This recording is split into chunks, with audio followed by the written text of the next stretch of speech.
Welcome to the Subjective Professor podcast, where we reject coercion and hypocrisy. This is episode 123.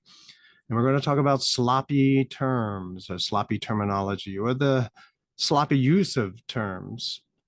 Now, back in episode 5, before I upgraded my microphone, I started going over deconstruction.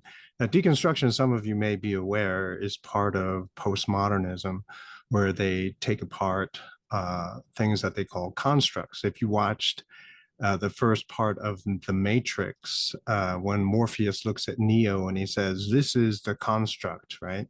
And they can make it in any way that they want. They can make anything that they want. They just simply construct something. Well, the attitude in postmodernism, and this is just a really brief summary, is that everything is made from a perspective. And so all deconstruction does is reveals the subject. Where did this information come from? And a lot of people will unfortunately abuse deconstruction and insert their own agenda. And, I made a comment on someone else's post that he was a poli-sci undergrad. He was doing poli-sci as an undergrad. I think he's an unconventional student, non-traditional student, so he was a lot older. But of course, a lot of the stuff is Marxist stuff. And so what they would do is they would deconstruct the prevailing, accepted belief and say, see, this is from that perspective, and that perspective is wrong. And so therefore, this is the correct perspective. But by replacing it with something else, you are basically committing the same quote unquote crime that you're accusing other people of having done way back when. So deconstruction, and I have 6 questions that I came up with that you can ask. Not You don't need all of them all of the time, to try to figure out where information came from, how reliable is it, should you continue to do more research, et cetera, et cetera. But one of the questions that is on there, the second question, is that you have to, it's not really a question, but you have to define your terms. In other words, what do these words mean?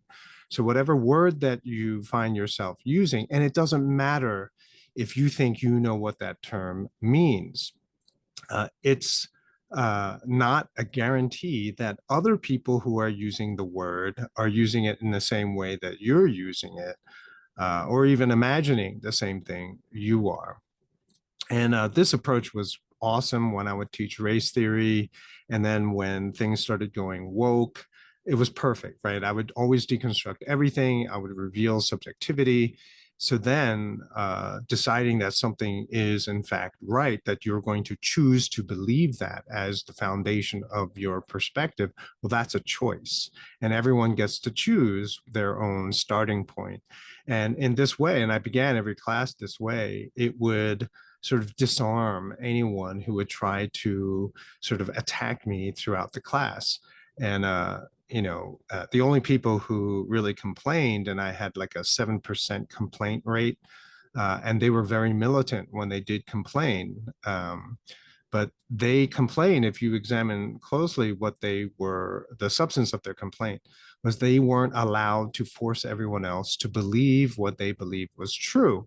And, I would hear that, and I would say, well, I did my job. Clearly, these are students who never paid attention.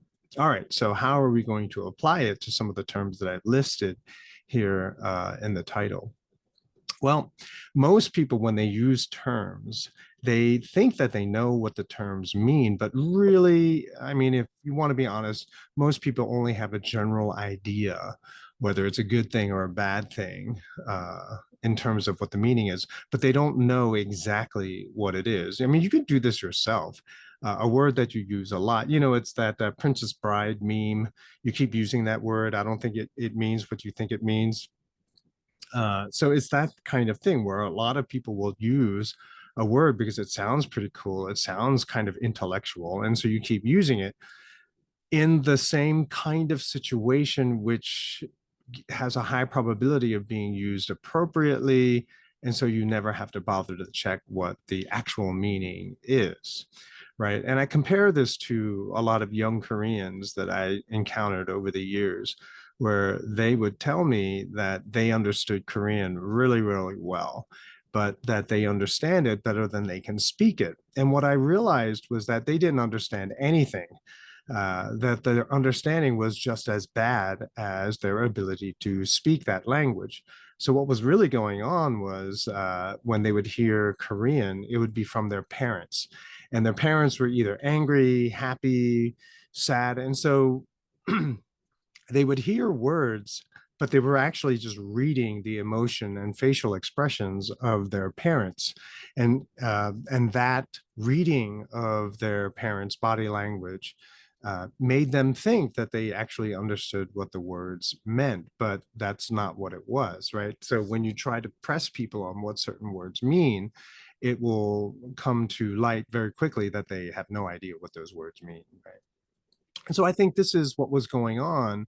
This is what goes on here in America, because my kids tell me that I say use a dictionary. Don't your teachers tell you to use a dictionary? And they said, oh no, they tell us to try to get the meaning from the context. And I'm like, oh, okay, well, that will guarantee that you will never use a dictionary and never really know what any of these terms really mean.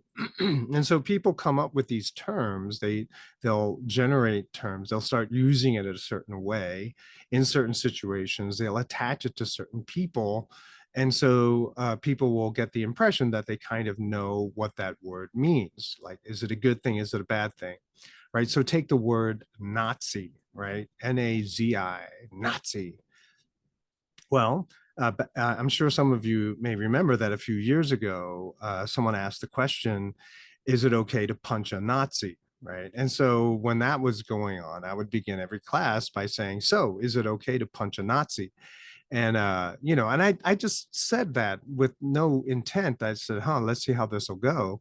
And some of the students who I suspect were very, very deep into Marxist ideology, and I was suspicious that maybe they participated in some of these Antifa rallies, and Antifa is a word we're going to look at too. So they were like, well, yeah, for sure, it's okay to punch a Nazi. Of course, we have to punch a Nazi. And I said, well, what's a Nazi? And they had no answer. So that was the weird thing where they said, okay, yeah, you got to punch Nazis. So what is a Nazi? And I got them to admit that that they only know what a Nazi is when someone points them out, right? That person's a Nazi. Oh, okay, so let's go punch him. You know nothing about that person other than the fact that someone told you that that person's a Nazi. So let's look at the word Nazi. What is it really? It comes from the German, right? National Sozialistische Deutsche Arbeiterspartie, right? And that's the German for National Socialist German Workers' Party, right? But who wants to say all of that every day? I mean, so Democrat, okay, that's one word. Who wants to say National Socialist German Workers' Party, right? Or in German, Nationalsozialistische Deutsche Arbeiterspartie. I mean, who wants to say that every single time? So you just take the first two syllables, Nazi, right? Which is the first two syllables of the word national in German, National. So we just call them Nazis for short, right? It's like a nickname. Okay. So that has become the word of hate. But isn't it interesting that National Socialists are socialists? And as soon as I put that up on the board, the people who said it was okay to punch a Nazi realized that they would have to punch themselves. And I would do that. I would like, oh, you got to punch yourself. And it was just, they just were totally blown away. So in other words, Nazis are not capitalists. They are not free market proponents. They are socialists. So Nazism is a form of socialism. And so a lot of people are like, oh my gosh, I'm the Nazi. That was kind of interesting, right? But it got a lot of students really hooked into this idea of deconstruction. Like, oh my gosh, I really have to try to figure out what these words mean. Another example is Antifa, right? And so someone used that word on me. They would say, "Oh, it's like Antifa, right?" And I'm like, "Antifa? What's that?" And I looked it up, and it stands for anti-fascist. And I started laughing, and I was like, "Oh my gosh, isn't that's what people do?" And I did an episode on projection, as well. But that's what it is. You are the fascist. But what you're going to do is you're going to call everyone else a fascist and call yourself anti-fascist. And so people who don't understand what these words mean, you're like, oh, I see. Though that behavior, that kind of person is a fascist. And so these people who are burning down buildings, covering their faces, engaging in violence and destruction and hate, they're not fascists, right? And it was, even though all the visual clues were there, people are focusing on the terminology and they're saying, oh, okay, so Antifa are not fascists because they call themselves not fascists. And so whoever they're attacking, they're the fascists, right? So sloppy definitions, not really understanding or taking the time to define these words leads to phenomena like that. I mean, they should have been laughed off by every news reporter in the country for calling themselves Antifa, anti-fascist, when they were engaging in fascistic behavior. All right, so what about nationalists, right? So national socialists. Well, what about that nationalism, right? Well, if you read Marx in chapter 1, he explains nationalism. Nationalism is isolationism. And I talked about isolationism a couple of times recently over the last few months. It's probably there in the title. But isolationists mean that you don't trade with other countries, and so that's what Marx wanted. He wanted, self-sufficiency. He wanted to not trade with other countries, but to find the domestic resources in your country and make everything that you need yourself. And so you don't have to be aligned with all of these like inferior races all over the world, doing trade with them, treating them like equals. I mean, who wants to do that? Right. And so I would read that line when we would read Marx. And I think I have a couple episodes on Marx as well. And people's jaw would drop. Right. And so you could tell that they never read it. Right. And all the people who claimed that they read it never really understood it. Right. I would put, and just so you know, I would put up, project or put up on the, smartboard, pages of Marx. And I would say, okay, let's all read it together. And then after we read a sentence, I would ask everyone, what does it mean? And no one understood what it meant.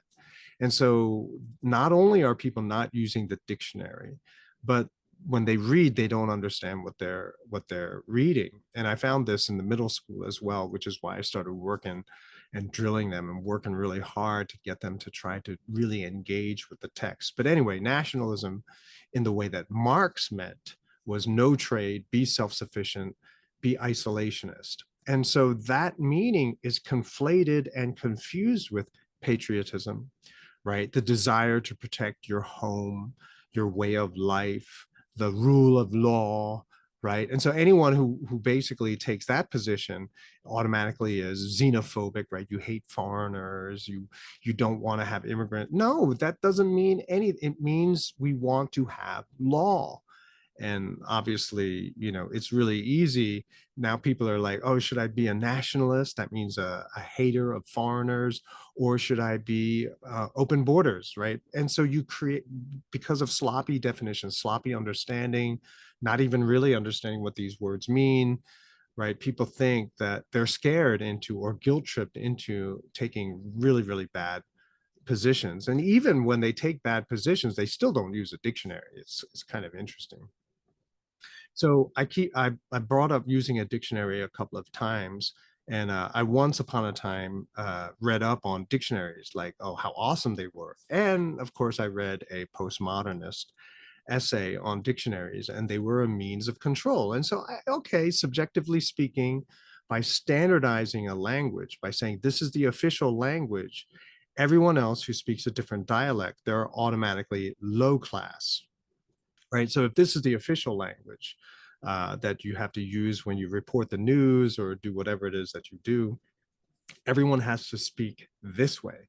And so if you're from the rural areas, if you're from a different part of the country and you speak a different dialect, you speak with a different accent, everyone already thinks of you in a very low way. They look down on you. Okay. And so that's a problem with the dictionary, right? This is the proper way. And so you're saying it wrong. You are wrong. but it's a start, right? And it's a good useful tool, but it's not scripture. It's not like this infallible text. I mean, it's written by people too who have agendas. And so some of the definitions can be problematic. I talked about the definition of hypocrisy, right, in one of the early episodes, I think episode 1 or 2. The dictionary definition of hypocrisy is just straight up not a very good one. And so I had to come up with a better one, which is basically double standards, right? And so you can see that a lot of definitions that are in the dictionary are politicized. They have become politicized. And a lot of people have done this with other words like inflation, vaccination, right? So the dictionary was recently changed to meet the political agenda of whoever was in power, whoever was calling the shots in this country. So inflation was no longer increase of the money supply, but it became rising prices, right? And clearly that they're not the same thing. And if you take one as the correct one, the wrong one, or the inaccurate one as the official definition, then you can do all manner of other obfuscation, right? Confusion and misinformation. And so that's becomes kind of an interesting situation where the source of information, like a dictionary, which is supposed to be straightforward, becomes a source of misinformation, which is kind of interesting. And vaccination, I'm sure that the dictionary was changed to meet the ineffective fake status of the most current vaccination, so that people will say, oh no, look in the dictionary, see, it defines vaccination this way, and so it's perfectly fine. Something that doesn't work, we'll call it a vaccination. But if you knew the first vaccination was the vaccination against smallpox, and that has a very interesting story too, if you want to read Vaccination Against Smallpox by Edward Jenner, knock yourself out. It's very, very boring. But anyway, the way that I would teach that text, I would show people that even when you think you know something, you really don't know, right? That's a scientific text too. So now let's come to far right, far left. Far right and far left of what? And so people will say, well, the center, of course. Okay, so what's the center? And there's no definition there, right? There is no concrete anchor that you can put the right or the left or wherever the center is. And so a lot of people have said that the far right today is where Democrats were in the 1960s. And so if JFK was alive today and running for president, people will call him far right when he was a Democrat, right? He was like a lefty. But now, the scale has shifted. And so what was center 50 years ago, 60 years ago, is no longer center today. And so what is far left and far right? Of compromise, right? Middle of the road.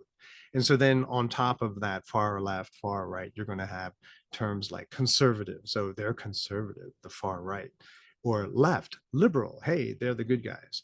And then conservatives, well, they're nationalists, right? And so liberals, well, we're Antifa. We're not nationalists, right? We're for open borders, whatever. And so conservatives, the far right, they're the fuddy-duddies, right? They're the old,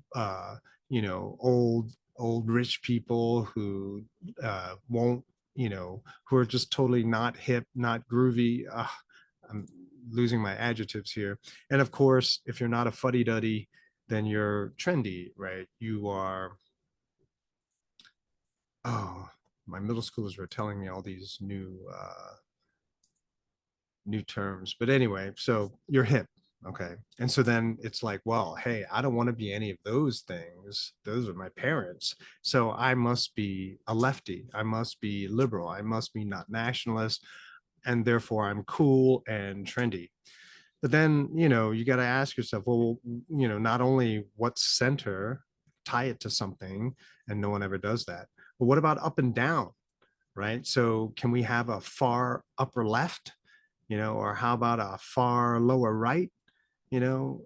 But no one really wants to go into the weeds. And so because no one really wants to try to dig at where these terms are actually tied to, people are satisfied with just generalizations, superficial level thinking. And that's the problem with most of America, right? they're stuck in very, very superficial, very dumbed down, not very intellectual, not very challenging intellectually. And yet they think that they're the smartest people on the planet, which leads to a tremendous amount of arrogance, which is why there are so many problems in our country, right? So people are stuck on generalizations, which in my subjectivity is basically racial categories, right? So people are constantly creating racial categories, and then we go into that racial stereotyping and we accept that it's true for everyone who fits in that category. And so therefore they must all be arrested, imprisoned, killed, whatever. And you see people doing this, right? Oh, the far, like in Europe right now with all these elections, and the lefties are losing left and right. And so far right people are being declared illegal, too dangerous for the country. So they shouldn't even be allowed to take their position in government. You see this, right? This is possible because everyone is sloppy with their definitions, right? And so most students today clearly are not being told how to analyze information. They're enabled to be able to pass their classes without really studying anything, right? And so you have that kind of problem. Finally, you might say, well, this is all well and good, but I stay out of politics. I stay out of all of that I stop talking to people. Well, chances are you're going to have relationships with other people, either with your family or with someone you fall in love with, right? And I've talked about this before, but if someone says to you, and I joke around with the college students, right? And I say, hey, so if you're like, going out, you're out with someone and you're like sucking face, swapping spit, tickling each other's tonsils, whatever. And so you come up for air and someone says, I love you. Well, if that happens, I want you to fight all your urges and say, time out, define love for me, right? And you will save yourself a lot of headache, a lot of pain later on, because chances are that person's understanding of love is going to be completely different from what you think love is. But when someone says that to you, especially someone that you're getting intimate with, right, you're getting hot and heavy with, you're just going to be like, wow, that person thinks exactly like me. In other words, you're going to use your own understanding and read it into the person who just said it to you. And so that's why later on in the relationship, when one person says, but you said you love me, and the other person said, yeah, but I said that, but this is what I meant. And so why not short circuit all of that heartache and pain and fighting and just ask for a definition right from the get-go? And yes, I did do that with my with my wife now, and she married me anyway, so hey, it works. But anyway, so that's it for today. Sloppy terms are bad, right? So ask for a definition, look for a definition, and you have a good definition when you can't find it an exception to that definition, right? If you can't poke holes in that definition, you probably have a good definition, but always be open to a better understanding. Okay, till next time, take care.